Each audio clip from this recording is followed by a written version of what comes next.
Welcome Fivers, this is Johnny Darko. Today we're going to be doing a tips and tricks tutorial. We got 20 tips and tricks. You can count them as we go.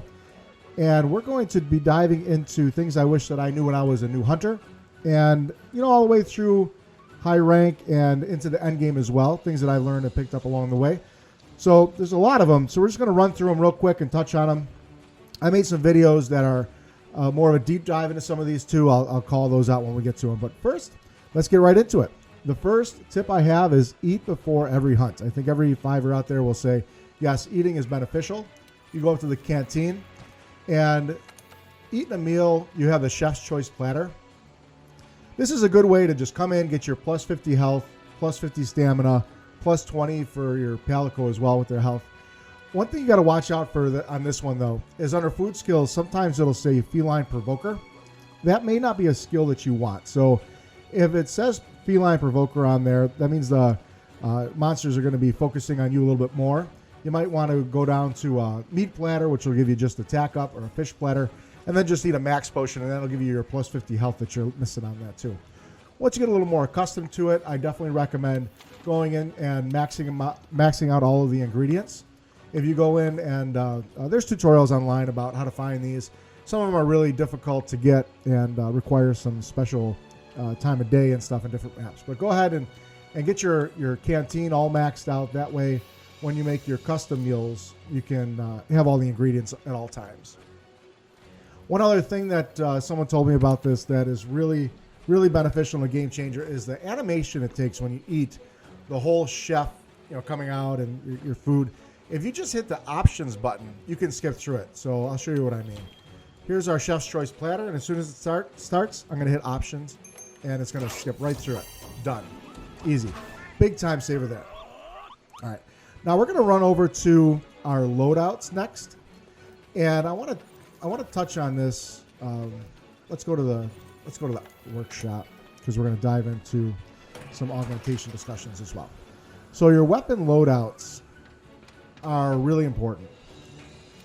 They're important for a couple different reasons. Once you really start to develop a lot of different weapon play styles and different monsters you fight, you're going to want to use different loadouts to quickly switch between those. And a good organization that I found is titling them with the call out letters in the beginning, and then if it's a meta version or your best version, and then whatever description you want after that. So you're going to notice I have great sword, and then in the long sword and sword and shield, and so on and so forth through all the weapons that exist in the game. With, this one has the longbow, light bowgun with the different status effects, and your bows get into elemental with your ice and thunder and water. And then on top of that, creating loadouts when you go into your weapons, you want to have them nice and organized. It's a lot easier if you have all your weapons together, listed in rarity, and that's the same thing with your armor as well. An easy way to organize these is go to upgrade equipment, and then you hit your R3. You press down on your right joystick, and go down to rarity for weapons, sort, and then go over to armor rarity and sort, and then go back to your weapons and go to category, and then start from the bottom and just sort by each category on the way up. And this will organize all of your weapons and all your armor. And then skip over to your armor and do the same thing. So now we're just finishing up. We started with charms. And then just go up to legs, waist, arms, so on and so forth. And there we have it. They're all sorted. And now if you go in here and look at your armor and weapons, you'll see everything that's in order from rarity and by class type. And it's a good quality of life increase with keeping everything sorted. All right, how to delete a loadout. This is an interesting one. So I saved a couple loadouts that I'm done with. You go to your loadouts, and what I'll do is when I'm done with the loadout, or if I'm going to cycle it out, I'll retitle it empty. And then what you do is you take a weapon that you have that's a base model. So let's say the Carapace Buster 1. I'll put that on this loadout. Go to your loadout, and then go to empty, and hit triangle to register this weapon with this loadout, and then with all the other ones that you want to delete. So now we have Carapace Buster as a weapon in each one of these loadouts. Now what we're going to do is we're going to go in and upgrade this particular weapon. Upgrade.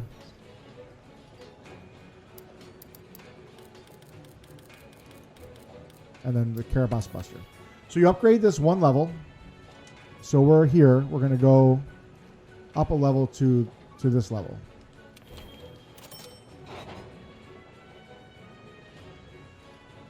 And now we're going to downgrade it. We're just going to go back to the original level. And now it's going to say, doing this will delete your loadout. Proceed. Roll back the upgrade. Now what you're going to see is when we go back into our loadouts, they're deleted. Great way if you get a lot of clutter and you just want to start over, this is a great way to just gray out all those loadouts. Now we're going to talk about a couple loadouts that I have other than weapons. So you notice I have every weapon in the games, their loadouts created in order. I also have a Mushroom-mancer loadout. So I just took what I would do to load in with Mushroom-mancer. And I'll give you a quick look at what I have on here so you can pause it if you want to see. This is if I'm loading into a fight and I want to use Mushroom-mancer to get those skills off of those mushrooms. I'll load in with this gear on and also the item loadout with my Mushroom-mancer. I'll eat all the items that I need. It's got wide range. It gives it to everybody. And then I'll switch my item and weapon loadout while I'm in camp and fight. That way I get the benefits of this buff and then I get to take that with me. Another one I have is a Gatherer loadout.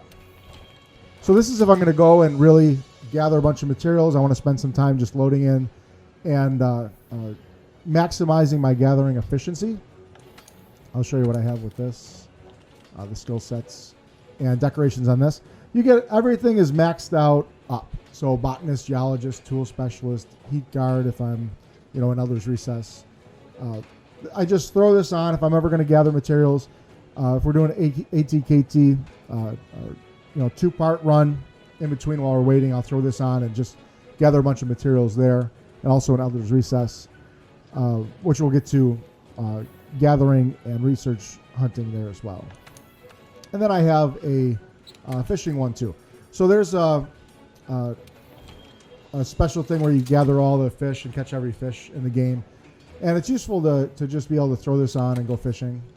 I'll show you my decorations for this too. And this goes along with my fishing loadout where I'll have every type of bait. So if I want to go fishing, I'll throw this on, throw in my fishing loadout and my items, and be able to go fishing for that as well. The next tip I have is the mantles. Mantles are really important in this game. They really, there's mantles for immunity or fire resistance. I really recommend going in and getting, at least the most used mantles, your temporal, vitality, fire, and rock steady. I see being used the most. But the bandit mantle is great for getting more Zenny. Challenger mantle if you're going to be the one that wants aggro. Glider mantle for chasing up Legiana, carrying up to their nest. So go ahead and max out those mantles whenever you can. Also a health booster is being used a lot. Affinity booster as well. The next tip I have is to make sure you remember to augment and upgrade your armor. When you have an opportunity to augment your armor, go ahead and do that. You'll see this augment equipment come up when you get to that level. And you want to make sure you go in and use your gleaming stream stones to make sure that everything's augmented and upgraded. There's been a couple times where my loadouts weren't all augmented and upgraded, and I was wondering why I was getting killed so much, and then I found out that I forgot that. So now we're going to talk about the Melder, the Elder Melder, the vein of many decoration hunters' existence. So the Elder Melder is a great idea, but when it comes to Rarity 8 decorations, it's a long shot. It's a long shot. So what you're going to want to do is, when it comes to augmenting your weapons, just augment the best in class weapons that you have. So your Wyvern Ignition Greatsword or your Teroth Fire Longsword. Or if you're not there yet and you have some some stream stones that you can upgrade the best of what you have, and you're using it a lot, then go ahead. But it's really hard to farm for the materials to upgrade your weapon with a health aug or an affinity augmentation. So use those very sparingly. And that brings me into the Elder Melder as well. You don't want to waste stream stones. I wouldn't go crazy melding off of the first Wyverian ritual. The strange stream gleaming streamstone melding. This is the one that you're going to want to use. You're going to want to get that worn face stone. The other ones, you're going to get a lot of those decorations in spades. You can see I have 111 flight jewels. Rarity 5 and 6 decorations are going to be everywhere. It's the 7s and 8s that you're going to eventually end up farming for. So the strange streamstone is really the only one that you're going to want to use, unless you just started. If you just started, then you're going to really get a lot of benefit from using these. But once you get into the end game, I'd really stick with the strange streamstones, and don't use up all your gleaming streamstones to do this, because you're going to use that to upgrade your armor, and you're going to want to augment your armor. You're going to want to make sure that you hold on to those. Now let's talk about melding, crafting, and buying management. So when it comes to Astera, you're here to get materials, or you're here to use materials, money, and research points to upgrade as much as you can. What I do is I'll start at your provision stockpile. Money is probably the easiest thing to get in this game. Zenny is the easiest farm, and then research points. So I would start with the cash. And what you want to do is go to your research provisions stockpile and buy everything that you can buy. So if you can buy potions, you're not going to want to use items or melding or your botanical tree to create those. You're going to want to use Zenny. So go through here with Zenny and buy whatever you can. You can see I have all my ammo maxed out. Everything I can buy here, I'm spending all my money and maxing it out at 9,999. I really recommend that. The bait isn't really that useful to max that out, but when it comes to all your ammo types, your gunpowder, your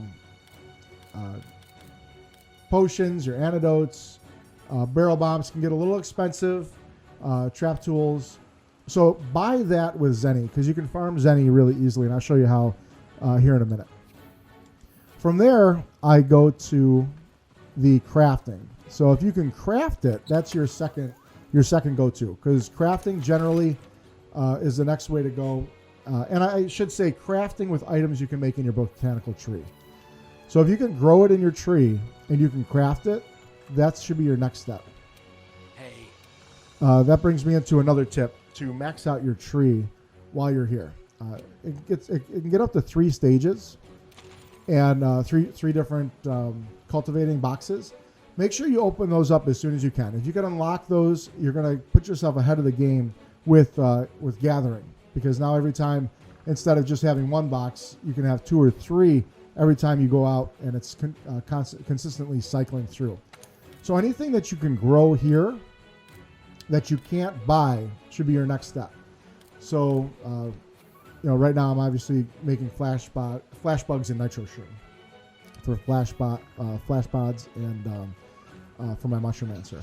If you can't buy it and you can't grow it to craft it, then I would recommend using the Elder Melder to make them.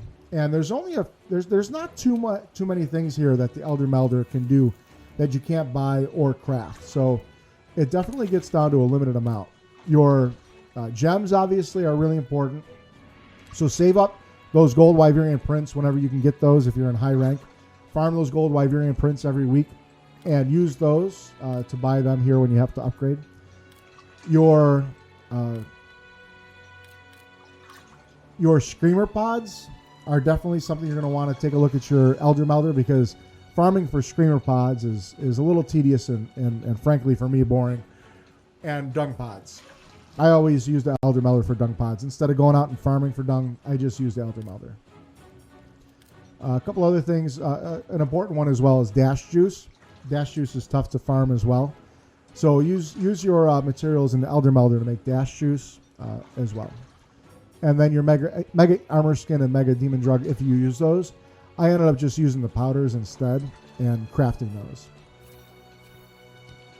All right, our next tip is about items, zenny, and research points. So when I found this out, it was a big burden off my shoulders. When you get out in the hunt and you have a bunch of different loadouts, you'll notice that your item wheel in the lower right-hand corner is out of order all the time. And I can never find it. Like I go into my item pouch and I don't see it here.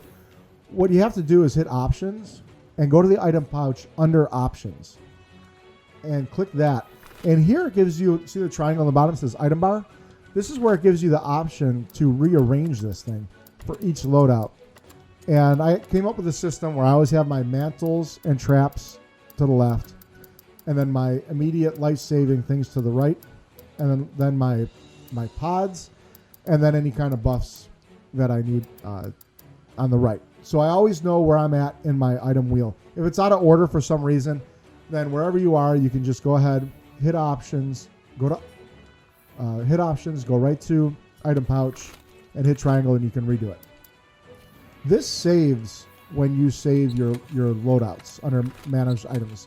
So whatever that is, if you save it into the loadout with whatever order that is in, it'll save in that particular loadout. While we're in our box here, let's talk about Armor Charm, Power Charm, Armor Talon, and Power Talon. These will give you increased attack and defense just for being here in your pouch. You buy these original version at the provisional stockpile. So you're going to end up, when you start, you're going to buy just one of a Power Charm and one Armor Charm. And then what you're going to do is you're going to upgrade these when you can fight Basil Geese. So Basil Geese is going to give you a talent that you can upgrade these in your crafting menu. It took me forever to find this thing when I first started. In your crafting list, they are, where are they at? Did I skip over it? There they are. In your crafting list, they're at the end, and it's a Power Talon and an Armor Talon. And it took me forever to find these things, but buy the Armor Talon or the Power Charm and the Armor Charm, and then bring it in here when you get the Basil Talons and upgrade both of these to your Power Talon and Armor Talon. And then you rebuy those charms from the melder or from the provisional stockpile again. So buy, and then rebuy these. They're expensive, 36,000 for one and 24,000 for the other. It's 70,000 zenny for two of them, and early on in the game, that's a lot of money. And then especially when you can upgrade it, you have to buy them again, so it's another 70,000 zenny. Totally worth it. You get extra defense and attack just for having them in your item box. I bought them once, upgraded them once, rebought them again, and they've been there ever since. Now let's talk about research point farming. So you can see research points. I have 200,000 research points. I spent some time with my gatherer loadout, and I just threw on my gatherer loadout and went to the Elder's Recess under an investigation for barrel deposit up. So I don't know if I have any. Let's take a look. So your investigations, when you unlock the Elder's Recess, you gather investigations and you can search for locale information. You're going to look for upsurge barrel deposits. Click that, see what you got. So here's a Uragan and a Lavasioth. I'd select this. It's a 50-minute time limit, and this is only silver and bronze. You typically want to keep the ones that are gold and silver or tempered. So this one I normally delete, but I'll keep it because it has a barrel deposit upkeep. And there's 8 of them. So I'll just load this up, and with my gatherer outfit on, I'll just load into my investigation, and then I'll just go from barrel deposit to barrel deposit and go around in a big circle on the map and gather as many items as I can, and then offload in the tents whenever I get filled up on something. And there's a video that I have where I think I got 20,000 research points in like 50 minutes, something like that. But I'll put the link below for that video where it'll show you my whole process of how to farm research points. The next tip I have is zenny farming. I mentioned that zenny farming is one of the easiest things in this game to do. Two things you can do. The first one, I also have a video too that dives into the details of it, where you load into a Great Jaggers fight with your bandit mantle on and any kind of fast hitting weapon like dual blades or the heavy bow gun with the machine gun added onto it, or a machine gun option. And you want to get a lot of hits on Great Jaggers before he dies. And then you're going to see yellow material everywhere. Just pick that up and you're going to sell that. You can also just farm Elder Dragons or just generally play the game, and you'll end up with a lot of items. And you'll notice if you hit R2 and you go over to your materials, you can hit R3 to sort. And then typically what I'll do is, the first thing that'll happen is you'll have some materials here that'll say trade in item only on the description. Underneath the description will just say in yellow, trade in item. You can't use those for anything but selling. There's no crafting or anything. So you feel comfortable selling those and getting the money and not feeling like you're going to sell something that you might need later on. What I'll do is typically anything that's over 40 in my box, I'll sell down below 40. Unless it's something that's hard to get or something I can meld. So here I have 15 Nergigante regrowth plates, so I'll just go ahead and sell 11 of those. And I just go through and I'll just sell everything that's over 40 to under 40. Great way to get cash. And as you farm, you'll see a lot of additional materials in your box. And I just go through it real quick and sell everything. I'll keep, obviously, all my gems. I'll keep all these, anything that I can use to craft or meld. I'll just keep as many of those as I can. And then obviously don't sell your armor spheres or anything that you upgrade. So what you can do is you can skip up to pretty much the wing drake and up, I'd say, or maybe even the Gajao. Anything Gajao and up, you can sell. I obviously keep some Barnos hides for some reason, but a good way to make some cash there. And I'll link the video below on how to farm Great Jaggers for the materials as well. All right, the next thing we have is material farming. So if you are farming for materials, let's say you need Devil Joe Talfangs. You need like 4 of them, which always seems to be the problem. Fighting Devil Joe can be a long, dragged out fight. Well, whenever you're farming for materials. So go ahead and make sure to equip your Palico with the Plunderers Blade. If you can, go ahead and get that Plunderers Blade for your Palico. It's I don't want to say game changer, but every little bit helps. Your Palico will just sit there throughout the entire fight if you're solo or with one other hunter, and he'll just keep taking materials off the monster as you fight him. Yesterday I was farming materials with someone in my squad, and he was, as soon as he put the Plunderers Blade on his Palico, he got 2 of what he was looking for. So keep that in mind. And then also the Legiana and Gala armor set bonus will also give you increased rewards. So if you have the Gala set from the anniversary event, or if you have a Legiana set to get that set bonus, equip that, build your play style and your character around that set to go in there and farm to maximize the materials that you're getting. And then we already touched on selling materials. It took me a while to realize where you can search all your materials and everything that you have in the game. It's only under sell items. So you can go in here, you can see all of your decos that you have, all your materials, your ammo. Good place where to find where all your stuff is. Took me a while to find this. It's ridiculous, but now we're going to talk about the tree a little bit. I mentioned to max this out. Now what will happen is you'll get your tree to level 9 with the soft soil. So you see on the right it says 9, so times 9. That means 9 hunts and all my fertilizer effects will be gone. So you can stack them up and then use soft soil to max them all out. And then when you get down to 4, use soft soil. That'll bring you back up to 9. And then go in and set your tail riders out. And what will happen is you'll get an alert when you come back to camp after 5 hunts, most of the time. Sometimes you won't under certain circumstances. But what will happen is an alert will pop up that'll say tail riders are back, and then you know that you want to send them back out again and redo your tree with your soft soil, and that'll keep it consistently without running out and you're forgetting about it. A couple of tips for being out on the hunt. If you stay out in camp and you don't come back to Astera, it'll make your load times a lot quicker. So either if you're solo or you're with a squad, after you've killed a monster, it'll give you the option to go back to headquarters or stay in camp. If everybody stays in camp, then you can fast travel to whatever tent you're going to load in at, and you won't have to worry about getting dropped off in a random place inside the map. You'll just walk out of that tent. So let's say we're in Elder's Recess and we killed the monster. We're going to all select return to camp instead of return to headquarters. We're all going to fly to the south camp. And if we're fighting Nergigante and we want to load into the north camp, then we just fly to the north camp from there and then talk to the handler and load in the quest from the north camp. And then you'll walk right out of the tent at the north camp, and you won't have to get worried about getting dropped off in the lava somewhere.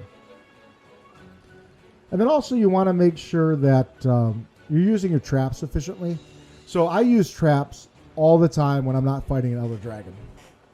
So I'll bring a shock trap and a pitfall trap already crafted, and then I bring the materials for making a pitfall trap and a shock trap in my inventory, and I call this my simple capture item loadout.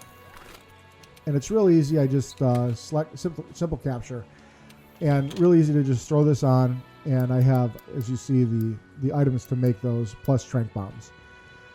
This makes it real easy to use 3 traps to restrain the monster before you have to trap it for the last time. I recommend using the pitfall trap twice and your shock trap once for monster control, and then trank bombing the monster before you do the final shock trap. Because what will happen sometimes, you'll put a trap down, and then for whatever reason you won't be able to get your tranks on it. Maybe you're getting tripped by teammates, or maybe it became immune to shock traps beforehand. So trank the monster before you set the trap down at least once, sometimes twice. And then when you put the shock trap down, then you can just, if it doesn't trigger, you can hit it with another trank bomb or 2 trank bombs just to make sure it got tranked. And then if it's still alive, obviously keep hitting it. And if that's the point, you can't trap it, then either kill it or fly back to a tent and get some more traps. But I use traps all the time to control monsters, and also flash pods. If they're tempered, you can only flash them a certain amount of time. So it'll max out, I think it's either 3 or 4. So use those flashes only in extreme circumstances where maybe Nergigante is about to do a dive bomb on your unprotected teammate who decided not to have Vitality 3 and they're almost dead. Good opportunity to use flash pods. But if you've been using flash pods to control the monster's movement for damage, you won't be able to use them for defense. So make sure that you and your team are aware that you can only flash pod them so much. But other than that, I use flash pods all the time. And as you can see, I bring the items to craft them too. And make sure you take the time to load out your customized radio menu. This is where you're going to be making all of your shock traps, your pitfall traps, and make sure that you have it under crafting instead of using. So you can use an item or you can craft an item. For the longest time, I had the item under use in my radio menu, and I was wondering why it wasn't crafting it. It's because I didn't scroll over to the crafting section and choose it here. So you see here's a potion. If this one is on your radio menu and you click it, you'll use a potion. But if you do this one, then if you have herbs in your item box, you'll create and craft a potion in your inventory. So keep that in mind. That's something that I messed up. And also on that note, call-outs are really useful. I wish I would have done this a lot earlier on, especially this capture call-out. I use this every time I'm fighting, and I should have put it on here a lot earlier. If you see a monster drop 2 pods, they're typically ready to capture at that point. So you see 2 dragon pods on the ground, you can go ahead and try to capture it. But you want to make sure you're calling it out, especially if it's a capture investigation. You don't want to fail it. So having the capture call out is just really easy to just call that out with your radio menu. And then last but not least, Mega Bombs. So everybody pretty much knows this by now, but I carry 2 Mega Bombs with me. Sometimes I have loadouts that'll craft Mega Bombs. But whenever a monster goes to sleep, let him go back to his nest. Everybody sets up Mega Barrel Bombs, typically near the face, unless you want other parts broken for materials. And then your heaviest hitting one shot does the damage. So like a Great Sword, True Charge Slash should pretty much always get precedence. Next to that, you have a number of weapons that have a nice strong wake up. Weapons that don't have a strong wake up are like your bow, Dragon Piercer. You have to be able to do more than 180 damage with your one hit in order to not do more damage than the bomb. Because what's going on is the very first hit that wakes up a monster is getting doubled. So if you're hitting a monster for 35 points, then when you hit the monster, you're only getting another 35 points before those bomb goes off. So you're getting it 70. But if you let the bombs wake them up, then one of those bombs is going to be doubled. And if you're getting 180 or more from a bomb, then you're getting an extra 180 in damage. And that's why we do that. So if you're getting a True Charge Slash of some of them are up to the thousands, then you're going to get double that. So, if you hit a monster in the head for 1,000 damage with your greatsword, hit the monster first and then hit the bombs. So you don't want to make the bombs go off first is my point. So position the bombs to where the True Charge Slash wakes them up. And then if you have to detonate the bombs after that, go ahead and do that. But you want to make sure that is your first hit. So if you take your greatsword and you hit the bombs, and then the bombs hit the monster, you're not using the greatsword's numbers to your advantage. Now for the last tip, I got a bonus for you to increase everybody's quality of life. I'll go up to the canteen to demonstrate this. When I found this out, I was really a big quality of life changer for me. It's not that big of a deal, but it definitely adds up. If you're farming a lot and you're loading into quests constantly, you're going to notice that when you talk to the handler, there's an animation when you click on join or post a quest. And it's kind of like a sneaky animation that comes up to you. So watch, the camera snakes around. I was getting motion sick because I was doing this so much. And it's slow. Like, you watch this a couple hundred times a day and you're going to start to get dizzy. For some reason, they have this jumpy camera movement. If you click post or join a quest and you hold down R1, it's going to fast forward through that animation. Definitely a quality of life improvement. You don't notice it too much after a couple times, but you do this all day long, and that little speed up really makes a big difference. So that's 21 tips and tricks from me. This is Johnny Darko. I hope these helped you out, and if you've learned anything or you have any more tips and tricks to add to this, go ahead and leave a like and comment down below. I'll see you next time out there, Fivers.